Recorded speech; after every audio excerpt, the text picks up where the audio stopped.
Okay. Wow, that's loud. Now. It's For the AX, I always clap so that the person who has to edit it knows, so that he can synchronize the sound, with the clapping. But no, I haven't taken any drugs. I'm always. So, let's get started. Today we're talking about perfume. YouTube podcasts and perfume are going to be difficult. I know. It's not about how a perfume smells. It's about how you can get rich with it. Getting rich with perfume, yes. It's about business models. In most of my interviews, I like to get to know my interviewee's business model and that we recognize patterns and then derive these patterns for our own business models, for yours, for mine, for whoever. And that's what this video is about, namely perfume. So, how does it all start? Let me start at the beginning. I heard at some point that models get paid the most when they shoot a perfume series. Also, when they take photos in a perfume series, they make the most money. Why? Because the margins are highest in perfume. Okay. And from then on I became interested in perfume. Okay. Then at some point Jeremy Fragrance, best regards Jeremy, was in Dubai, and I somehow found out about it, and he's somehow with Elena and then I got Elena's number. I wrote to Elena, "Hey, if you're interested, come over for tea at Burj Khalifa, and then we'll go to the residence lounge." And then they were both there, and if you don't know Jeremy Fragrance, you missed out. I'll link him. He's a real YouTube and Instagram star. And then the two of them came and we had a good chat. It was a nice time, and then I said, "Man, Elena, we have to meet again," because Elena brought me a perfume that I didn't know about, no matter how much I loved it. And this perfume, of course I've had perfume for years. This perfume lasts all day. You take a little bit in the morning and you can smell it all day long. When you're sitting on the sofa in the evening, you can still smell the perfume. The quality is amazing. Normally, if I like Bulgari or RMS, when I take this, I can't smell it anymore after 2 hours, if at all. But Elena's lasts the whole day and not just one day. It's of exceptional quality. And then I wrote to her and said, "Listen, the fragrance is great, but are there any other fragrances? We need to talk, come over again, let's have another coffee." Quote. Then we met and talked about perfume and her business. And I learned a lot from that, and then I said, "Tell me, would you like to tell my community about it again? Maybe not all the details, but would you like to?" And now we are here. Dear Elena, I'm glad that we're at the Burj Khalifa, the only 7-star hotel on this planet, and that you sell your perfume here, among other things. I'm glad. Thank you very much for the invitation. Hello, and ask me questions. okay, I'll get started now. Yes. First of all, that's the background. And what's it like? Is the margin on perfumes that high? And can you get rich quickly with perfumes? Well, the margin is high, but the question is, how much can you sell? Because of course I can say that my perfume costs 1,000 euros or 1,500 euros. Then I might sell 2 pieces here in Bergalab in a year and that's it. So, you simply have to find a great relationship between price and your production costs. Okay. Explain to me, how can you bring a perfume to the market yourself? Let's say someone says, "I love perfume." That was also the question I asked you when we first met. Why perfume? Do you remember your answer? What was the answer? You said, "This is my passion and you have to do what you love in life." That was your message. How did you get into perfume? Well, it started in our family. My mother collected perfumes and we had old recipes from a French perfumer, and we always said, when we have money, we'll make perfumes. And then in 2001, We turned these recipes into perfumes in the south of France. There were about 10 of each recipe. They smelled bad because of course it was from 18. Now even these ingredients aren't there. But then I thought, man, I have over 500 bottles in my collection and why don't I do this professionally? And, we had a publishing house, that's a family business. And then I did a lot of interviews with famous perfumers and one of them was Michelle Almerac. By the way, she's the nose behind Fahrenheit. Do you know Fahrenheit? Fahrenheit, I know. Everyone knows Fahrenheit or Guterres. And I asked him, yes, how can I create my own brand? And he said, it's very easy. You do this, you need your marketing. What's the name of this brand? What's the message behind it? And then you come to me and we select oils and then you make the packaging and then you put it in stores and then it's okay. And that's what the business model looks like. Okay, how long ago was this? When did you start doing this? 5 years ago. 5 years ago? Where does the name Len come from?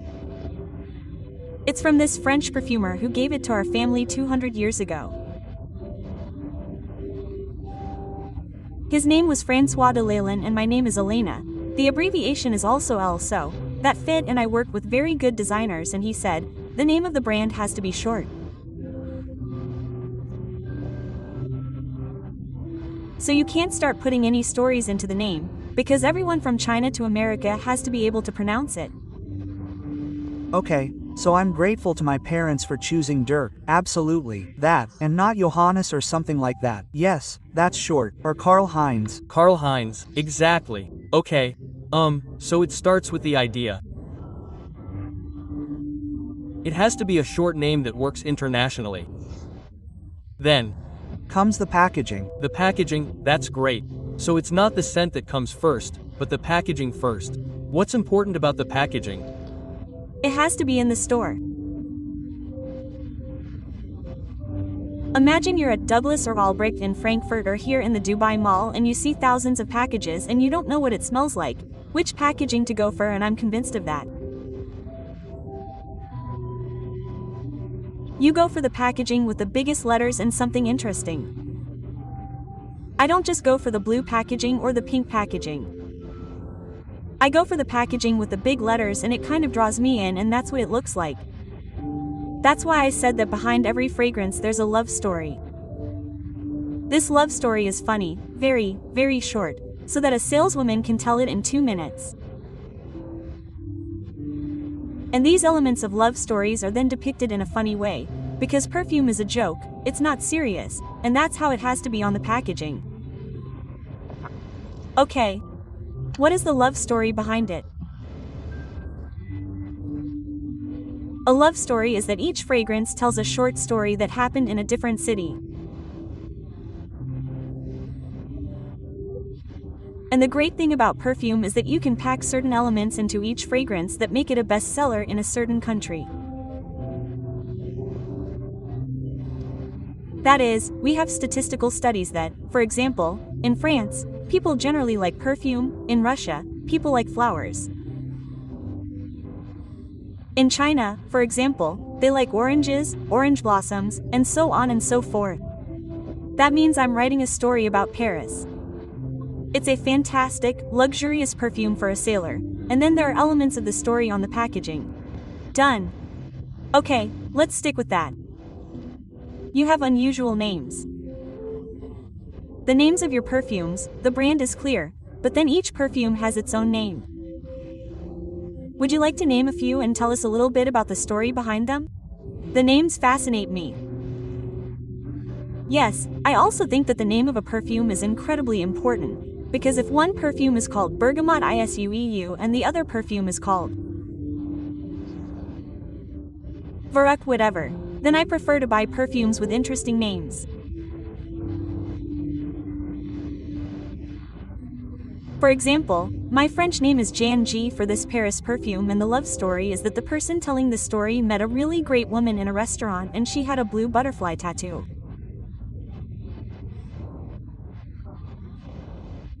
The blue butterfly immediately appears on the packaging and he suspected that she was a secret agent. So, there is a gun on the packaging with a rose popping out, and that means dangerous game Jen Garu, or others about love in New York.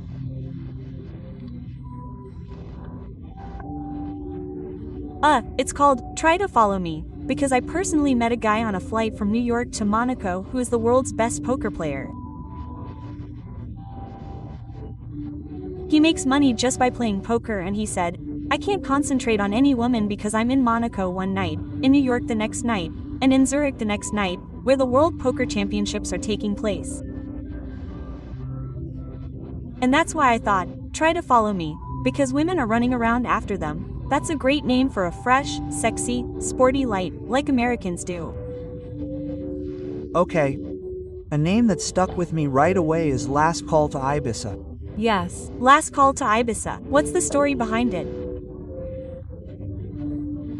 I once read that Nostradamus wrote 550 years ago that if everything in his life collapsed, which we actually already had with Corona, he would go to Ibiza and... I grew up in Ibiza and I'm always sitting at the airport and I hear, Last Sea to Ibiza, and I thought, this could be it and this perfume is just a night of dancing. A coffee, a sunrise, and that's what summer smells like, the way this perfume smells. Wow. Wow. Okay, the pictures have arrived. So, the brand name, the packaging, a love story behind each individual product. So, now let's talk about pricing. So, that was my hook. That's how I got into it. Pricing. How much does something like this cost? Maybe you can say roughly how much does something like this cost when you buy it? How much does the retailer get? How much does the wholesaler get? If you have the wholesaler in between, how does the distribution channel work? Yes, that's more of a sober story, that we're now talking about creativity. Yes, exactly. Yes, but we're talking about business. Yes, exactly. Now we come to thing B also. If you are now interested in these important bottles, I have included everything I wanted to improve in the perfume business in the design. For example, I use a lot of perfumes. I don't like losing a cap in my bag. This is the strongest magnetic cap on the market. It costs a lot of money, but you can't lose this cap. Then comes the logotype. What does branding mean? It means the head of an old key, because I believe that fragrance is the key to all our memories. To all our memories, then comes the 4-time printing, so this was printed 4 times in France and so on and so forth.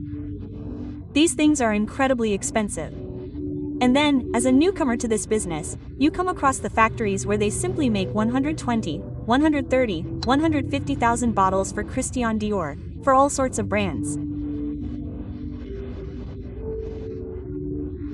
Say what they want, 1,000 pieces, see you later, and then you go to small manufacturers, they put it in a garage somewhere and then the color falls off and then you realize that you have to go back to the big ones and ask them for it. That's just history. That was hard school, I paid a lot. But now no one can tell me about perfume production. You take very expensive oil, you try to make the bottle really great, yes, and then you print the packaging and then everything costs a lot of money, because you're not supposed to make 1,000, but if you have 9 in the line, you simply have to make at least 3,500 of each. Otherwise, the big ones won't talk to you. Yes, and then it costs 250, it costs 350, it costs €5 and altogether it adds up. That's where perfume oil comes in. I have a very high concentration, as you said. That's the key to it lasting longer. Maybe 20 to 25%. 1 kilo costs between 500 and 800, then you're at €30. But if you don't say, wow, production costs €30 and I pay 250 in the store, you'll make a lot of money. No, you first have to invest 500,000, because to get to €30, you simply have to make 10,000 bottles or more and then the retailer comes along and says, Okay, that costs $250 in the store, I'll get half. And you know, in the beginning, every retailer I spoke to told me, look at how many great perfumes I already have. There's no room on my shelves for your perfumes. Quote. And then you sit with your stock and think, do I give gifts to family and friends for the next 2 years, or do I have to make money because people are excited? These are all the points that are part of the business model. Just do it with passion and never let yourself be discouraged. People who then tell you, why do we need another perfume brand? Why do we need 2 more perfume brands? We've had enough already. Okay. There are an incredible number of copies in this area. I remember my daughter ordering a sinfully expensive perfume in Germany, online here. Yes. And then it arrived in its original packaging, everything was correct. At first I thought, so a 19-year-old needs a perfume like that. I myself would never spend that much money on it, but okay. And then it arrived and she was happy and so on, and after a few days she says, something's not right. You spray it, you smell it, it smells original, but after 10 minutes it's gone. You can't smell anything anymore. And it was fake. It was a copy. They have the original bottle, the packaging, everything is correct. The scent is also exact for the first 10 minutes, but after that you know it's very likely diluted. They bought one and then made 50 of it and put it in there. So, how do I find out what's original and what's fake? How do you deal with that? Or is your brand not yet so well known that it's being copied? Well, this is the land of copies. You can buy any fragrance here that's a copy and pay a price that's only 10% of the market price. It's easy to copy. There are special factories that specialize in it. They make cheap copies of perfumes that smell exactly the same, only after an hour or maybe half an hour, and they make cheap copies or slightly expensive copies of the packaging, where, for example, like mine, there are no 3D elements built in, but simply flat printing, or there's no gold, but yellow paint, and so on. Personally, after these 4 years, I find it really exciting that a fragrance from my collection is a copy, because it shows me that someone else believed that they could make money with it. And I found it myself in a very large copy shop in Deira in Dubai, and I was totally thrilled by it. I took lots of photos and I said, and how does that work? And so on, and then he told me that it was very good inside. M is a German brand, and I said that it can't be a German brand, it's definitely French. And he said, no, that works very well, it's good with raspberry, and it was in a can, and you could just get 30 milliliters like they used to sell juices. You open it like that and it goes into a cheap bottle, and I bought the 30 milliliters separately. So personally, as a company, I think it's fantastic, because someone is copying me, of course. If it continues like this, I find it less fantastic, but it was an experience, that's already come to that, you know? Okay, so my normal reaction would have been to call the police, get the lawyers involved, and send an army of lawyers after me. No, that's just not worth it, because it's not worth it. One closes and the next one opens and the quality is much worse. What's much more dangerous in the perfume business is that you have a major distributor like me in Dubai, who buys 8,000 to 9,000 bottles and buys testers, and testers that look exactly like regular perfumes. Sometimes he gets testers for free because he bought so many, sometimes for very low prices. Okay, you have to explain the difference between perfume and testers. So testers are the things you can simply test in the store. It's the exact same bottle, but without all the bells and whistles, or is it even a bottle with less design, but inside is the exact same perfume, otherwise people can't decide. And then this distributor, and many do this, goes to the gray market and sells testers, and that is very damaging to the brand, because then it's not cheap fakes that are being sold, but actually my perfumes, but below the price, and then who wants to buy expensive perfumes? They then smell it in the store and go to the gray brand, to eBay, to somewhere else and buy testers. Okay, what is your measure? What do you do against the gray market? Well, sometimes we buy everything ourselves. Okay, you buy back in. Yes, then we simply cancel the contract with this distributor in part. You don't notice it when it happens in India or Africa. You notice it when we always search eBay and things like that. Then you can see, some people put it there and say, this is now M in UA, because they bought it here in Bergalab. You see, it might just be one person, but if the description is correct and with a professional description of top note, part note, base, then you know that this is the distributor back there who simply took 2,000 testers from me and now thinks, okay, I'll add 10 times that. Okay, that means if a distributor asks you, we don't want any perfume at all, we want 2,000 testers, then you know he doesn't want illegal stuff. Exactly. Okay, good. Let's go back briefly. He then said, yes, this comes from Germany, and you said, it definitely doesn't come from Germany. Why does a perfume have to come from France? Because France is a country of perfumes. Just like Germany is a country of cars, Porsches and so on, and Mercedes. So France is a country of perfumes. Which other countries do you think produce perfumes? I have no idea. No, but I would associate France with it. Yes, All the factories are in France. All the big perfumeries are in France. Of course, there are manufacturers in Switzerland or in England, and there are also brands from England, but that's more of an exception. Yes. Okay. Which nation spends the most money on perfume? Is it also the French? No, Germans. In Europe, Germans spend a lot of money on perfume. And worldwide? Worldwide, I think Arabs. The Arabs, yes. So that's something you see everywhere here in Dubai. In the big shopping malls, there are shops selling perfumes. You have